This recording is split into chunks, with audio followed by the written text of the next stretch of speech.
Welcome to 108 news Telugu బులెటిన్ల ముందుగా headlines. Valmiki scam diversion కోసమే high drama viral అవుతున్న కేటీఆర్ వీడియో. ఇది ప్రజాపాలన కాదు పనికిమాలిన పాలన, హరీష్ రావు సంచలన వ్యాఖ్యలు. వైఎస్ జగన్ ప్రియ శిష్యుడిపై టీడీపీ ఎమ్మెల్యే శిరీష ఫైర్. 2036లో హైదరాబాద్ ఒలింపిక్స్, గచ్చిబౌలిలో రేవంత్ రెడ్డి వెల్లడి. హైదరాబాద్లో ప్రస్తుతం హైడ్రా హాట్ టాపిక్గా మారింది. దీనిపై స్పందిస్తూ కేటీఆర్ ఒక వివరణ ఇస్తూ వీడియో ఒకటి విడుదల చేశారు. అందులో కేటీఆర్ మాట్లాడుతూ 187 కోట్ల ఎస్టీ కార్పొరేషన్ డెవలప్మెంట్ నిధులు బుక్కిన కాంగ్రెస్ నాయకులు అన్నారు. వాల్మీకి స్కామ్లో V6 సంస్థ ఓనర్ వివేక పాత్రపై సంచలన వ్యాఖ్యలు చేశారు కేటీఆర్. కర్ణాటకలో జరిగిన వాల్మీకి స్కామ్లో తెలంగాణలో కాంగ్రెస్ నాయకుల పాత్ర కూడా ఉందన్నారు. సీఎం సిద్ధరామయ్య డైరెక్ట్గా ఎరుక్కున్న ఎస్టీ కార్పొరేషన్ డెవలప్మెంట్ 187 కోట్ల నిధుల తరలింపులో కుంభకోణంలో తెలంగాణ కాంగ్రెస్ నాయకుల అకౌంట్లోకి 45 కోట్ల నిధులు తరలించినట్లు చెప్పారు. V6 బిజినెస్ సొల్యూషన్స్ పేరిట ఉన్న కంపెనీలోకి 4.5 కోట్లు తరలించారని చెప్పుకొచ్చారు. సిద్ధరామయ్యను సీఎం పదవి నుండి తప్పించాలని అధిష్టానంపై ఒత్తిళ్లు వస్తున్న విషయంలో సిద్ధరామయ్యను మారిస్తే తెలంగాణలో రేవంత్ రెడ్డిని కూడా మార్చాలంటూ కర్ణాటక మంత్రి సతీష్ జర్కి కీలక వ్యాఖ్యలు చేశారు. ఈ స్కామ్ మీద మీడియాలో చర్చ జరగకుండా ఎన్కన్వెన్షన్ మీద హైడ్రా పేరిట దాడులు అంటూ హైడ్రామా ఆడుతున్నారంటూ కేటీఆర్ మండిపడ్డారు. పేరుకేమో ప్రజాపాలన, జరుగుతున్నదేమో ప్రజా సమస్యలను పక్కదారి పట్టించే పాలన అంటూ మాజీ మంత్రి హరీష్ రావు మండిపడ్డారు. ప్రజలు డెంగ్యూతో, మలేరియాతో, టైఫాయిడ్తో అల్లాడిపోతుంటే, రైతుల రుణమాఫీ కోసం రోడ్లెక్కుతుంటే ఈ ప్రభుత్వం అవేమీ పట్టించుకోకుండా సమస్యలను పక్కదారి పట్టించేందుకు హైడ్రాతో హైడ్రామా నడిపిస్తున్నదని హరీష్ రావు తీవ్ర ఆగ్రహం వ్యక్తం చేశారు.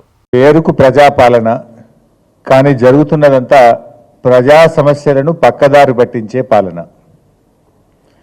సమస్యల పరిష్కారానికి బదులు సంచలనాల కోసం కాంగ్రెస్ ప్రభుత్వం, రేవంత్ రెడ్డి గారి ప్రభుత్వం సమయం కేటాయిస్తూ ఉంది. ఇవాళ రాష్ట్రంలో ఏం జరుగుతుందో మనందరం చూస్తున్నాం. మీరు జర్నలిస్టులుగా మీకు కూడా తెలుసు, మీ కుటుంబాల్లో కానీ మీ బంధుమిత్రుల్లో కానీ ఎవరికి ఫోన్ చేసినా ప్రతి 2 ఇళ్లలో ఒకరు జ్వరంతో బాధపడుతున్నారు. ఈ రాష్ట్రంలో జిల్లాల్లో కానీ, గ్రామాల్లో కానీ, హైదరాబాద్ నగరంలో కానీ ఇవాళ విష జ్వరాలతో ప్రజలు అల్లాడుతూ ఉంటే ఈ ప్రభుత్వం మాత్రం ప్రత్యర్థుల మీద విషం జిమ్మేటువంటి కార్యక్రమానికి రేవంత్ రెడ్డి గారి ప్రభుత్వం పాల్పడతా ఉంది. రోజు పత్రికల్లో పతాక శీర్షికన వార్తలు వస్తూ ఉన్నాయి. డెంగ్యూతో ఒకే రోజు 5 మరణించారని, డెంగ్యూతో ఈరోజు ఒక పత్రికలో చదివాను 3 మరణించారని, 4 ఏళ్ల చిన్నారి చనిపోయాడని, ఒక ఇంజనీరింగ్ విద్యార్థి చనిపోయాడని. అంటే పిట్టల్లాగా ప్రజలు రాలిపోతూ ఉంటే, విషజ్వరాలతో, డెంగ్యూ, మలేరియా, చికెన్ గున్యా వ్యాధులతో గజగజలాడిపోతూ ఉంటే ఈ ప్రభుత్వానికి చీమ గుట్టినట్టు కూడా లేదు. ఒకవైపు లక్షలాది మంది ప్రజలు విషజ్వరాలతో, డెంగ్యూతో బాధపడతా ఉంటే, ఇంకొక వైపు లక్షలాది మంది రైతులు రుణమాఫీ జరగలేదని ధర్నాలు చేస్తూ ఉంటే, ఆందోళన చేస్తూ ఉంటే, వాటి నుంచి డైవర్ట్ చేయడానికి, ప్రజల దృష్టి మరల్చడానికి ఒక డైవర్షన్ పాలిటిక్స్కు ఈ ప్రభుత్వం ప్రయత్నం చేస్తూ ఉంది. హైడ్రా పేరిట హైడ్రామా నడుపుతూ ఉన్నారు. జగన్ ప్రియ శిష్యుడు వైసీపీ ఎమ్మెల్సీ అనంతబాబుపై రంపచోడవరం ఎమ్మెల్యే శిరీషాదేవి ఆగ్రహం వ్యక్తం చేశారు. అనంతబాబు పలు అక్రమాలకు పాల్పడటమే కాకుండా మహిళలను వేధించాడు, మహిళా ఉద్యోగులను లైంగిక ఇబ్బందులకు గురి చేశాడు, అడ్డంగా దొరికిపోయి మార్ఫింగ్ వీడియో అంటూ బుకాయిస్తున్నాడు అంటూ అనంతబాబు ఇలాంటి వాడిని ఏజెన్సీలో అందరికీ తెలుసు, ఎంతోమంది మహిళల్ని లైంగికంగా వేధించాడు. అనంతబాబుకు ఓ మహిళతో ఉన్న వివాహేతర సంబంధాన్ని బయటపెడతానన్న అనుమానంతోనే నాడు దళిత డ్రైవర్ సుబ్రహ్మణ్యను చంపాడు అంటూ ఎమ్మెల్యే శిరీష వ్యాఖ్యానించారు. నియోజకవర్గంలో ఉదయం నుంచి మన టీవీలోను సోషల్ మీడియాలోను హల్చల్ చేస్తున్న విషయం ఏంటంటే ఎమ్మెల్సీ అనంతబాబు యొక్క న్యూడ్ వీడియో బయటకు రావడం. నిజంగా ఈ రోజు ఈ విషయాన్ని చెప్పుకోవాలంటేనే చాలా సిగ్గుపడాల్సినటువంటి పరిస్థితి. ఎందుకంటే నియోజకవర్గంలో ఇలాంటి పరిస్థితులు కూడా చోటు చేసుకుంటాయా, ఇలాంటి వారు కూడా ఉన్నారా అని ఈ రోజు చాలా మంది ఫోన్ చేసి చాలా రకాలుగా మాట్లాడడం, అడగడం కూడా జరుగుతూ ఉంది. నిజంగా ఈ ఎమ్మెల్సీ అనంతబాబు అనే వ్యక్తి ఒక న్యూడ్ వీడియో ఒక మహిళతో అక్రమ సంబంధాలు ఏర్పాటు చేసుకుని ఆ అమ్మాయితో ఏదైతే వీడియో కాల్ మాట్లాడుతూ తను ఏదైతే ప్రవర్తించాడో అది పొద్దున్న లేసి మేము టీవీలో చూసాము, చాలా మంది కూడా చెప్పారు. ఇది చాలా సిగ్గుపడినటువంటి విషయమని చెప్పాలి. తిరిగి ఇంత తప్పు చేసింది కాకుండా నేను కాదు మార్పింగ్ చేశారు, నేనేదో పిల్లలకి ముద్దులు పెడుతున్న వీడియో తీసేసి అది ఈ విధంగా క్రియేట్ చేస్తా ఉన్నారు, నా పైన తప్పుడు ప్రచారం చేస్తా ఉన్నారు, ఎవరో డబ్బుల కోసం ఇలా చేస్తా ఉన్నారనేసి ఆ ఎమ్మెల్సీ అనంతబాబు అనే వ్యక్తి చెప్పడం జరుగుతుంది. దాంట్లో అసలు నమ్మశక్యమైన విషయం ఏదైనా ఉందా? టీవీలో మనం చూసాము, అతని మెడపై ఉన్న చైను, అతను వాడుతున్నటువంటి చేయికి వేసుకున్న ఉంగరాలు సేమ్ వీడియోలో ఏవైతే ఉన్నాయో అక్కడ ప్రజెంట్ ఇప్పుడు ఆయన వేసుకుని తిరుగుతా ఉన్నాడు.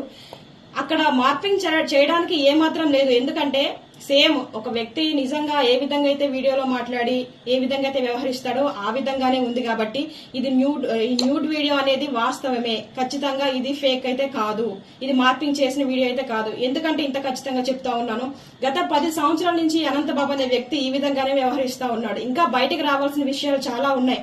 అతనికి భయపడి చాలా మంది మహిళలు ఇంకా లోపలే కుమిలిపోతున్నటువంటి పరిస్థితులు. మనం ఉమ్మడి కూటమి ఏర్పడిన కొద్ది రోజుల్లోనే చాలా మంది మహిళలు వచ్చి ఈ రోజు అమ్మ మన కూటమి ప్రభుత్వం వచ్చింది, మన చంద్రబాబు నాయుడు గారు వచ్చారు, మాకు ఒక ధైర్యం ఉంది, మాకు న్యాయం జరుగుతుంది అనేసి వాళ్ళకి జరిగినటువంటి చాలా రకాల ఇబ్బందులు, అంటే ఉద్యోగాలు ఇప్పిస్తానే, లేకపోతే కాలేజ్ సీట్ కావాలన్నా సరే వాళ్ళ పర్సనల్ ప్లేస్ కి రమ్మన్నాం, లేకపోతే ఆ ప్లేస్ నుంచి బద్రీకి చేయాలన్నా సరే అతని దగ్గరికి వెళ్తే వేరే దగ్గరికి రమ్మన్నాం. రకరకాలుగా మహిళల్ని చాలా దారుణంగా ఏడిపించినటువంటి పరిస్థితులు గతంలో జరిగినాయి. ఇప్పుడు ఇవన్నీ కూడా ఒక్కొక్కటిగా బయటకు వస్తా ఉన్నాయి. నేను ఒకటే అడుగుతా ఉన్నా, జగన్మోహన్ రెడ్డి నిజంగా నీ పార్టీ మహిళలకి ఇచ్చేటువంటి విలువ ఇదేనా అని అడుగుతా ఉన్నాను. ఎందుకంటే మొన్న ఒక ఎమ్మెల్సీ భార్య పిల్లలు ఉన్నారు, ఎదిగిన కూతుర్లు ఉన్నారు, పెళ్లి చేసిన వయసులో ఇంకో మహిళతో ఎఫ్ఐఆర్ పెట్టుకొని భార్య పిల్లల్ని వద్దంటున్నాడు. అలాగే ఎమ్మెల్యేలు, ఎంపీలు, ఇలాగ వైసీపీలో పార్టీలో ఉన్నటువంటి ప్రతి ఒక్క నాయకుడు ఇదే పరిస్థితిలో ఉన్నాడు. ఇప్పుడు ఎమ్మెల్సీ అనంతబాబు, ఈయన కోసం ఆల్రెడీ మనకు తెలుసు. ఇప్పుడు నువ్వేం చేస్తావు జగన్మోహన్ రెడ్డి? ఈ యొక్క ఎమ్మెల్సీ అనంతబాబుకు నువ్వు శిక్ష వేయిస్తావా, లేదంటే మొన్న డోర్ డెలివరీ చేసిన తర్వాత 5 నెలల్లో బయటకు తీసుకొచ్చేవే అలాగే వ్యవహరిస్తావా? నువ్వు మహిళలకు ఏమాత్రం గౌరవిస్తావు అనేది ఇప్పుడు బయటపడుతుంది. కాబట్టి జగన్మోహన్ రెడ్డి, నువ్వు నీ పార్టీ నిజంగానే మహిళల పక్షపాతి అని చెప్తా ఉంటావు కదా, మహిళల తరపున ఎప్పుడు ఉంటుంది, మహిళలకు ఎప్పుడు కూడా ఉన్నతమైన స్థానాల్లోనే మా వైసీపీ ప్రభుత్వం ఉంటుంది అనేసి చాలాసార్లు చెప్పావు. ఇప్పుడు ఏం మాట్లాడతావు జగన్మోహన్ రెడ్డి అని కూడా నేను అడుగుతా ఉన్నాను. మిగతా ఎమ్మెల్యేలు, ఎంపీలు కూడా ఇదే ప్రశ్న వేస్తా ఉన్నాను. ఒకసారి మీరు ప్రశ్నించుకోండి. టీడీపీ కార్యకర్తల్లో ఉన్నటువంటి నాయకులు ఆ విధంగా వ్యవహరిస్తా ఉన్నారా, లేకపోతే వైసీపీ పార్టీలో ఒక పదవి మోహంతో ఏ విధంగా వ్యవహరిస్తా ఉన్నారు మీకే కళ్ళకు కట్టినట్టు కనబడతా ఉంది. ఈ రోజు నిజంగా సమాజం సిగ్గుతో తలదించుకోవాల్సిన పరిస్థితి. ఇలాంటివి చూడాలంటేనే భయంకరంగా ఉన్నాయని చాలా మంది చెప్తా ఉన్నారు. ఒకసారి మీరే ఆలోచించుకోవాల్సిన పరిస్థితి. గతంలో డోర్ డెలివరీ చేసి ఒక దళితుడిని చంపేశారు. అది కూడా ఒక మహిళ వల్లే ఆ వ్యక్తిని చంపారన్న విషయం కూడా మా అందరికి ఇప్పటికీ చాలా మందికి తెలుసు. ఇప్పుడు ఆ విషయాన్ని కూడా మీ ప్రభుత్వం హయాంలో ఏం చేశారంటే దాన్ని కప్పపుచ్చి చేసి కొందరు నాయకులు లేకపోతే కొందరు ఐఏఎస్ల సహకారంతో, ఐపీఎస్ల సహకారంతో ఆ కేసుని అలా దారి మళ్లించి ఆ పాపం చనిపోయిన వ్యక్తి కుటుంబానికి ఎటువంటి న్యాయం జరగకుండా చేసినటువంటి పరిస్థితులు చూసాం మేము. ఇప్పుడైనా సరే ఇతని వెనకాల అనుచరులుగా ఉండి 12 మంది వరకు అనుచరులు ఉన్నారండి. ఎలా అంటే ఈ అనంతబాబు ఏది చెప్తే అది చేస్తారు. వాళ్ళని దగ్గరికి వెళ్లి డబ్బులు తీసుకోరండి అంటే వాళ్ళు వెళ్ళి తీసుకొస్తారు. ఇతను వెళ్ళాడు ప్రత్యక్షంగా, పరోక్షంగా అతని యొక్క అనుసరులు. ఇలాగా మన రంపచోడవరం నియోజకవర్గం ఇంచుమించుగా 12 మంది వ్యక్తులు ఉన్నారు. వాళ్ళ పేర్లు కూడా నా దగ్గర ఉన్నాయి.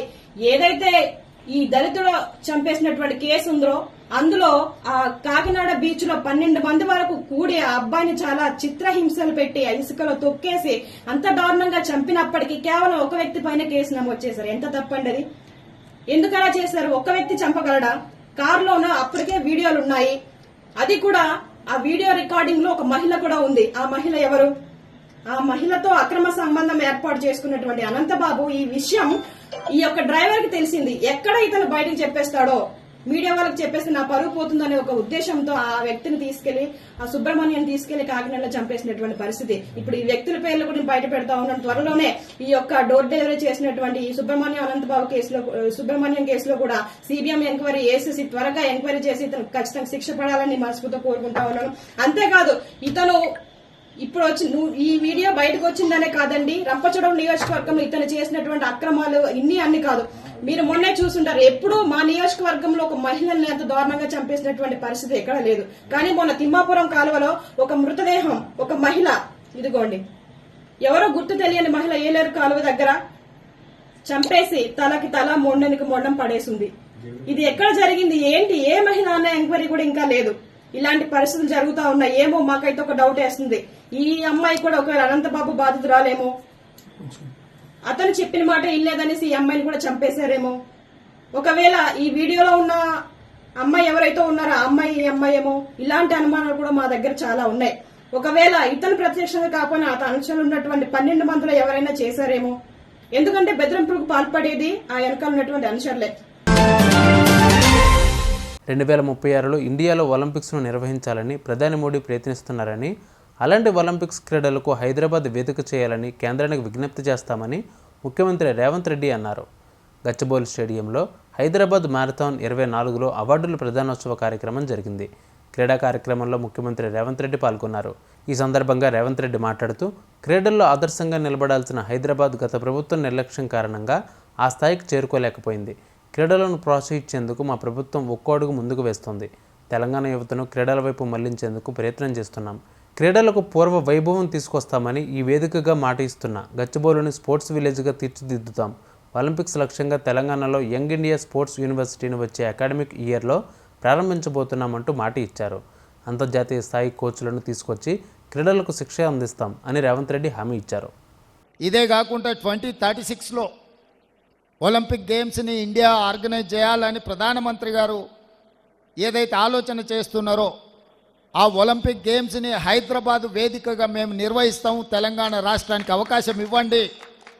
ఇంటర్నేషనల్ స్టాండర్డ్స్ స్టేడియంస్ని అన్నిటిని కూడా ఇన్ఫ్రాస్ట్రక్చర్ తెలంగాణ రాష్ట్ర ప్రభుత్వం క్రియేట్ చేస్తుంది. తెలంగాణ రాష్ట్ర ప్రభుత్వం ఆ వసతులను అన్నిటిని కూడా ఇప్పటి నుంచే ప్రణాళికబద్ధంగా అభివృద్ధి చేస్తామని చెప్పి మేము వారికి చెప్పడం జరిగింది. ఈరోజు ఈ ఉన్న స్టేడియంలు అన్నిటిని కూడా పూర్తి స్థాయిలో మన నేషనల్ ఫుట్బాల్ని కూడా ఇక్కడ ఆర్గనైజ్ చేద్దాం అనుకున్నాం. కొంత సమయం సరిపోకపోవడం వల్ల ఫుట్బాల్ ఈవెంట్ని కూడా ఇక్కడ నిర్వహించలేకపోయినాం. తొందరలో ఈ దేశంలో జరిగే ఏ క్రీడలైనా ఇంక్లూడింగ్ క్రికెట్తో పాటు మిగతా క్రీడల్ని తెలంగాణ రాష్ట్రం నుంచే, ముఖ్యంగా గచ్చిబౌలి ప్రాంతం నుంచే నిర్వహించాలన్న ఆలోచన రాష్ట్ర ప్రభుత్వం చేస్తున్నది. ఈరోజు మీరందరూ వేలాది మందిగా ఈ కార్యక్రమంలో పాల్గొని తెలంగాణ రాష్ట్రం క్రీడలకు వేదికగా మారడానికి మీ అందరి భాగస్వామ్యం అవసరం. తప్పకుండా మన ప్రభుత్వం స్పోర్ట్స్ యూనివర్సిటీని ప్రారంభించబోతుంది. దీనికి సంబంధించి అంతర్జాతీయ స్థాయి కోచ్లను తీసుకొచ్చి ఈ రాష్ట్ర క్రీడాకారులను ప్రోత్సహించడానికి ఈ ప్రభుత్వం ముందుకు వస్తుంది. ఇట్లాంటి కార్యక్రమాలు నిర్వహించి ఎన్ఎండిసి నుంచి స్పాన్సర్షిప్ ఇచ్చినందుకు వారి యాజమాన్యాన్ని కూడా నేను మనస్ఫూర్తిగా అభినందిస్తున్నా.